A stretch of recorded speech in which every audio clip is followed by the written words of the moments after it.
আসসালামু আলাইকুম। প্রতিদিন ব্র্যান্ড নিয়ে আলোচনা করছি। আজকে একটি পরিচিত ব্র্যান্ড নিয়ে আলোচনা করব। এই ব্র্যান্ডটা কিভাবে তাদের ব্র্যান্ডিং পরিচালনা করে আসছে সেটি নিয়ে আজকে আমাদের এই আলোচনার বিষয়।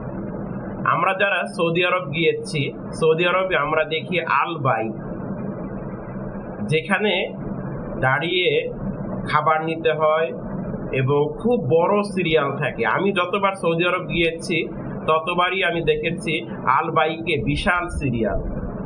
এবং আল বাইকে মানুষ কেন যায় বা এত কেন সিরিয়াল, এই বিষয়টা নিয়ে আমি যখনই সৌদি আরব যেতাম তখনই আমার ভিতরে এই জিনিসটা খুব কাজ করত।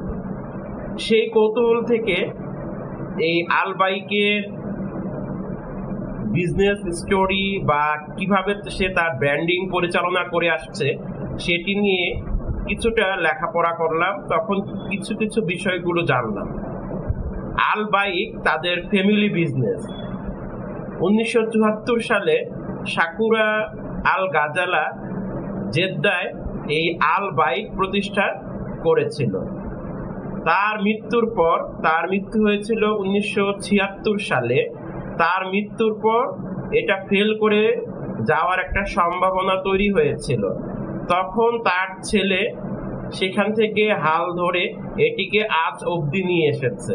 আমার প্রশ্ন সেই জায়গায় না, এখানে আমি হালকা ইতিহাসটা বললাম যে এটি কিভাবে ডেভেলপ করে আসছে বর্তমান পর্যন্ত। আল বাইক তাদের ব্র্যান্ডিংটা পরিচালনা করেছে কয়েকটি বিষয়ের উপর বেস করে। সেটি হচ্ছে নাম্বার 1, তার ইউনিক রেসিপি। আল বাইক যারা আমরা খেয়েছি তাদের স্বাদ অন্যরকম।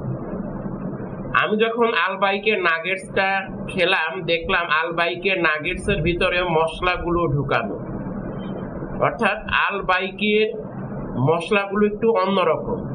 আল বাইক যে বানানো হয় সেখানে 18টা মশলা দেয়া হয়।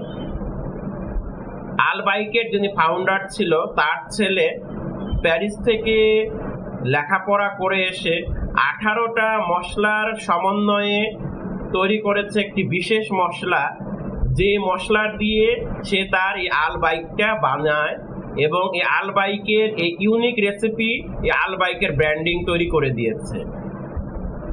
একটা ব্র্যান্ড বা একটা বিষয় আপনাকে আমি সবসময় বলি যে ব্র্যান্ডিংটা তখনই তৈরি হবে যখন তার মধ্যে ইউনিক কোনো কিছু দেখা মিলবে। আল বাইক যখন আপনি খাবেন, আল বাইক কিন্তু অন্য যে আরো কতগুলো ফ্রাইড চিকেন আছে বা আরো অন্যান্য যে সকল বিষয়গুলো আমরা জানি বা অন্যান্য যে সকল দোকানের নামগুলো আমরা চিনি, যেমন KFC আছে, তারপরে ম্যাকডোনাল্ডস আছে, তাদের মতো কিন্তু আল বাইক না। আল বাইকের একটা ইউনিক রেসিপি আছে। এই আল বাইকের এই ইউনিক রেসিপি আল বাইকের ব্র্যান্ডিং তৈরি করেছে। আপনি যখন আপনার প্রতিষ্ঠানে ব্র্যান্ডিং করবেন সবসময় এরকম একটা ইউনিকনেস তৈরি করার চেষ্টা করবেন, যেখানে এক নামে বা যেখানে একটি বিষয়ের মাধ্যমে আপনার প্রতিষ্ঠানকে সকলেই চিনে থাকি। এই ব্র্যান্ডিং কিন্তু একটা গুরুত্বপূর্ণ জিনিস। আপনাকে যদি কেউ বলে ব্র্যান্ডিং কি জিনিস, আপনি তখন বলবেন যে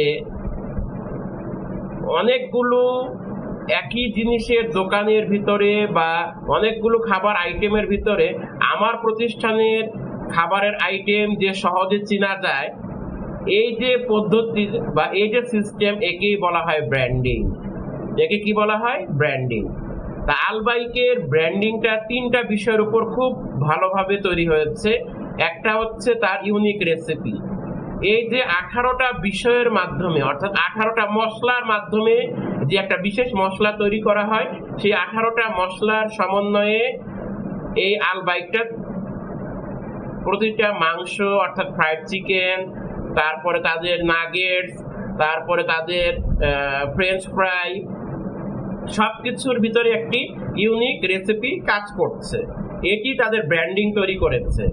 এরপর আরেকটি হচ্ছে তাদের কমিউনিটি এঙ্গেজমেন্ট কিন্তু তাদের প্রচুর। আমি কিন্তু প্রথমেই বলেছি যে আল বাইকের রেস্টুরেন্টে আপনি যদি যান সৌদি আরবে, তখন দেখবেন লাইন ধরে মানুষ কি করছে, সেটি কিনছে এবং সেখানে যাচ্ছে। তার মানে একটা জিনিস খুব ক্লিয়ার যে কমিউনিটির পিপলগুলো বা কমিউনিটিতে যারা আছে সেখানে তারা আল বাইক খুব ভালোভাবে খাচ্ছে এবং আল বাইক থেকে তারা তাদের এই রেগুলার জিনিসগুলো অর্থাৎ এই ফ্রেঞ্চ ফ্রাই নাগেটস এই জিনিসগুলো তারা কিনে খাচ্ছে। অর্থাৎ আপনাকে যে কোনো বিজনেসকে সঠিকভাবে ব্র্যান্ডিং করতে হলে আপনাকে কমিউনিটি এঙ্গেজমেন্টটা খুব বাড়াতে হবে। অর্থাৎ আমি বলার চেষ্টা করছি আপনার বিজনেসে যেন আপনার কমিউনিটিতে যারা আছে তারা যেন আপনার বিজনেস বা আপনার ব্যবসা থেকে তারা যেন বেশি সুবিধা পায়, তারা যেন বেশি আপনার সুবিধা পেয়ে তারা যেন আপনার ব্যবসাটা তখন অটোমেটিক বেড়ে যাবে।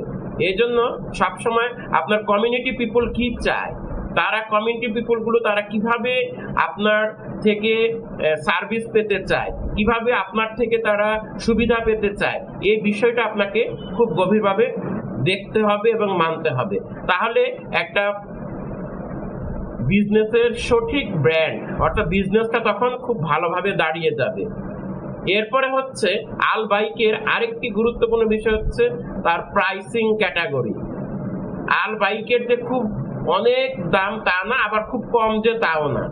অর্থাৎ সে চাচ্ছে যে প্রাইসিংটা এমনভাবে নির্ধারণ করতে যেটি কমিউনিটি এঙ্গেজমেন্টকে অনেক বাড়িয়ে দেয়, কমিউনিটির পিপল যেন তার থেকে বেশি কেনাকাটা করে, তার ব্যবসা বেড়ে যাবে। তার ব্যবসাটা বেড়ে গেলে কি হবে, তার সেল বাড়বে, তার রেভিনিউ ইয়ারলি অনেক জেনারেট হয়। আল বাইকের রেভিনিউ নিয়ে ইনশাল্লাহ আরেকদিন আমরা আরেকটা ভিডিও করব। তো এই যে কয়েকটি বিষয় নিয়ে কাজ করার ফলে দেখা যাচ্ছে আল বাইকটা এখন খুবই এস্টাবলিশড একটা কোম্পানি এবং খুব এস্টাবলিশড একটা বিজনেস।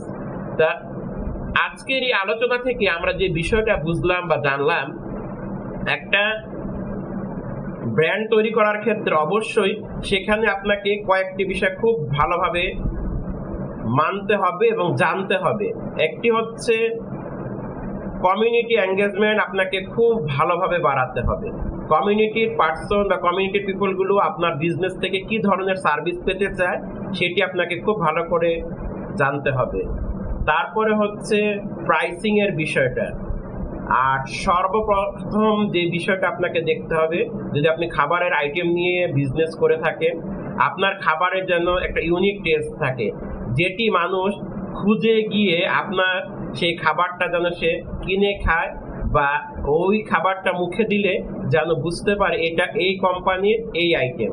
এটি হচ্ছে ব্র্যান্ডিং। তা আপনাদের যে কোনো প্রশ্ন থাকলে লস ভেঞ্চার কনসালটেন্সিতে যোগাযোগ করতে পারবেন এবং যে কোনো বিষয় জানার থাকলে লস ভেঞ্চার কনসালটেন্সিতে যোগাযোগ করতে পারবেন। আজ এ পর্যন্ত, আসসালামু আলাইকুম।